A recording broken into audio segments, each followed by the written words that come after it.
और इजराइल और अमेरिका ने मिलकर कौन कौन से हथियार का यूज किया है, किन जहाजों का यूज किया है, और कैसे वो रडार को जाम कर देते हैं, मिसाइल को चकमा दे देते हैं, वो कैसे किसी देश के अंदर घुस के वेनेजुएला के राष्ट्रपति को लेकर चले गए, पता तक नहीं चले गया, 100-150 जहाज लेके चले जाते हैं, कोई रडार पे पता नहीं चलता है। तो देखिए इतनी टेक्नोलॉजी के लिए पैसे की जरूरत पड़ती है। तो अमेरिका ने सेकंड वर्ल्ड वॉर के समय से ही पूरा इंतजाम कर रखा था।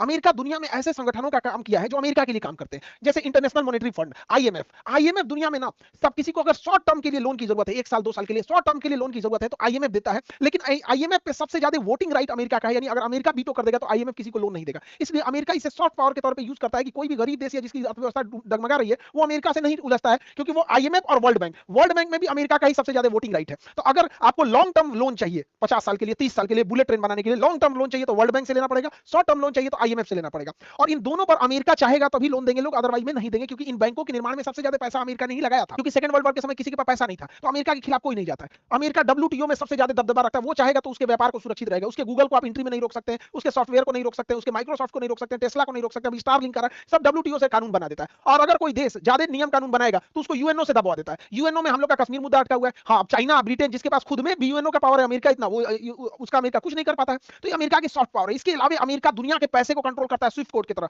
दुनिया में आप कहीं से भी पैसा ट्रांसफर करेंगे तो स्विफ्ट कोड चाहिए। जिस तरह अगर देश में आपको पैसा ट्रांसफर करना है कर्नाटक से छत्तीसगढ़, छत्तीसगढ़ से दिल्ली, तो आपको आईएफएससी कोड चाहिए। लेकिन अगर इंटरनेशनल पेमेंट करना है तो विदाउट स्विफ्ट कोड से नहीं हो सकता है। अगर इससे बाहर कर देगा आपका पूरा पेमेंट फंस जाएगा। रूस को इसने बाहर कर दिया था। वो पूरी दुनिया में रिसर्च करके, जब अमेरिका के पास इतने पैसे आ जाते हैं तो उसके यहाँ के स्टूडेंट अब ये हिस्ट्री ज्योग्राफी थोड़े पढ़ता है, वो सोचता है और क्या रिसर्च करे, तो वो लोग रिसर्च कर करके अलग अलग सोशल मीडिया बनाते हैं। इस सोशल मीडिया को पूरी दुनिया में फैलाते हैं। अब देखिए, चाहे ईरान की लड़ाई हो या इजराइल की लड़ाई हो या अमेरिका जीते या कोई जीते, सोशल मीडिया पे धड़ल्ले से वीडियोस बनेंगे और जम के कमाएंगे सब अमेरिका के बैठे सिलिकॉन वैली में इन सोशल मीडिया के जो भी मालिक है लोग। उनको ना वीडियो बनाना है ना कुछ, अपना सोशल मीडिया बना दिए, भांजते हैं लोग। अरे सोचिए ना भैया, उनके सोशल मीडिया में हम लोग के प्रधानमंत्री ट्वीट खेलते हैं लोग, ट्वीट करते हैं लोग, पूरी दुनिया चल रही है। मेल चल रहा होता है, गूगल मेल कितना जरूरी होता है। विदाउट ईमेल आपका मोबाइल काम नहीं करता है। आप कोई भी एप्लीकेशन डाउनलोड करते हैं तो प्ले स्टोर से करते हैं, आप कहीं भी कुछ भी चीज सर्च करते हैं तो गूगल से सर्च करते हैं। आपका कोई मोबाइल होगा वो एंड्रॉइड पे चलता होगा, कोई भी कंप्यूटर होगा वो आपका विंडोज पे चलेगा। कोई कंप्यूटर उठा लिया तो विंडोज होगा या तो आईफोन या तो आईओएस होगा। इन्हीं चीजों, यही चीज देख रहे हैं, दुनिया का कोई भी मोबाइल या कंप्यूटर इसी पे काम करता है। अब हम लोग अपना फोन पे यूपीआई बना लिए, तो ठीक है हम बना लिए,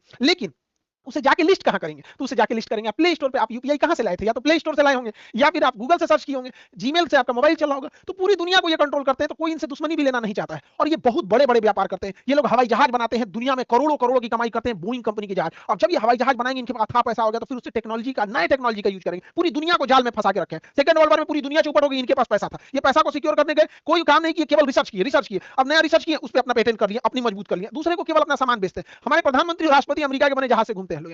और ये रिसर्च करने के बाद इनके पास अगला बिजनेस होता है हथियारों का। पूरी दुनिया में सबसे ज्यादा हथियार की सप्लाई अमेरिका करता है। हमारी मजबूरी है अमेरिका से हथियार खरीदना। अगर हम नहीं खरीदेंगे ना तो एक जगह युद्ध करा देगा। वो क्या करेगा? पाकिस्तान को हथियार दे देगा। अब उसको काउंटर करने के लिए हम खरीदेंगे, तो हमेशा काउंटर करने की कोशिश करता है अमेरिका दो देशों के बीच में। और अमेरिका का सबसे बड़ा बिजनेस हथियार है, ये कभी नहीं चाहेगा युद्ध खत्म हो, क्योंकि अंधेरे का डर दिखा के ही टॉर्च बेचा जा सकता है। अब इसके बाद वो पूरी दुनिया के पेट्रोल पे कब्जा करना चाहता है। अमेरिका का खुद का पेट्रोल है। अरब देश में जो 57 मुस्लिम कंट्री है, ये 57 बहनों को, भाई तो अब कहना ठीक नहीं है इन लोगों को, क्योंकि इनके पास इतनी हिम्मत नहीं है। भारत से चूड़ियां भी भेज देनी चाहिए उन लोगों को, कि कम से कम देखो यूक्रेन को कितने बहादुरी से लड़ा था। देख लो उस 85 साल के खमैनी को अमेरिका के सामने नहीं झुका था। तो ये अरब देश की 57 बहनें, तो आप बहनें लोग, आप 57 बहनें लोग को आप समझिए, इन लोगों को अमेरिका कंट्रोल करके रखा है। बोलेंगे तो खांसेंगे लोग यहाँ पे, अदरवाइज इनके पास कुछ नहीं हो। तो तेल मिल गया तो अलग बात है। तो उन लोग के तेल पे अमेरिका इनडायरेक्ट कब्जा किया। अब दो देश जो बच जाते हैं, जो तेल जिनके पास रहता है अमेरिका के अलावे, तो वो हो जाते हैं वेनेजुएला, रूस और ईरान। वेनेजुएला को उसने किडनैप कर लिया, ईरान पे उसने धावा बोल दिया है, रूस को ये लोग इनडायरेक्टली उलझा के रखे हैं। तो पूरी दुनिया के पेट्रोल पे कब्जा कर लेगा डोनाल्ड ट्रंप, और डोनाल्ड ट्रंप बनेगा पेट्रोल पंप। वो अपने आप को पेट्रोल पंप बनना चाहता है, और पूरी दुनिया पैसा इस्तेमाल करे अमेरिका का डॉलर।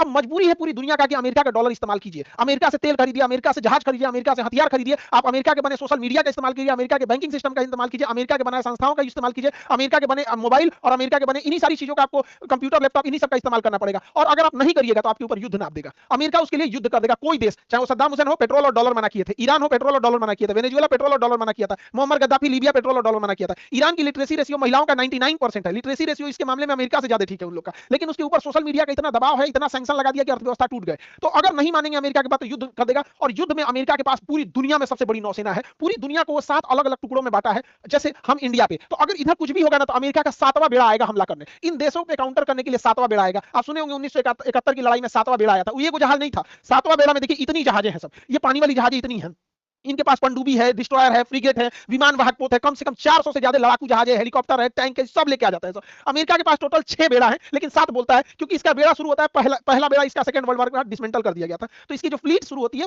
सेकंड फ्लीट से चालू होती है। तो हम लोग चलते हैं अपनी 7वें बेड़ा में, लेकिन जहां युद्ध हो रहा है ईरान में, वहां इसकी 5वीं फ्लीट काम करती है, और 5वीं फ्लीट का हेडक्वार्टर था दोहा में, दोहा कतर में। उड़ा दिया ईरान उसके हेडक्वार्टर का, फिर 5th फ्लीट के हेडक्वार्टर में उड़ा दिया था ईरान। जितना ये लोग सोचे नहीं तो उतना मारा है। अब